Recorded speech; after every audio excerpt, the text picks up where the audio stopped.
സത്യം മാത്രം ഒഴിഞ്ഞ നാവിന്റെ ഉടമയായ മുഹമ്മദുർ റസൂലുള്ളാഹ്, സ്വാദിഖുൽ മസ്ദൂഖായ മുഹമ്മദുർ റസൂലുള്ളാഹി സല്ലല്ലാഹു അലൈഹി വസല്ലം തങ്ങൾ പറഞ്ഞു, നിങ്ങളുടെ മകൻ ഒരു ഭാഗ്യവാനാകുന്നത് എപ്പോഴാണ്?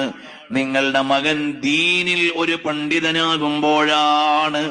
അവൻ അള്ളാഹുവിന്റെ ദീനിൽ വിവരമുള്ള ആളാകുമ്പോൾ അവൻ ഭാഗ്യവാനായിരിക്കുന്നു, അള്ളാഹു തആല തെരഞ്ഞെടുത്ത വ്യക്തിയായിരിക്കുന്നു.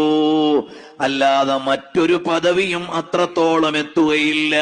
അതുകൊണ്ട് മക്കളെ ഇൽമ പഠിക്കാൻ അയക്കണം, ഫിഖ് പഠിക്കാൻ താല്പര്യം നൽകണം, അവര് നല്ലവരായി വളർന്നു വരണം. അല്ലാഹു തആല നമ്മുടെയൊക്കെ മക്കളെ നല്ല ദീനിന്റെ ആലിമുകളായി സ്വാലിഹുകളായി രണ്ട് ലോകത്തും ഖുർറത്തു ഐനാക്കി അല്ലാഹു നൽകട്ടെ.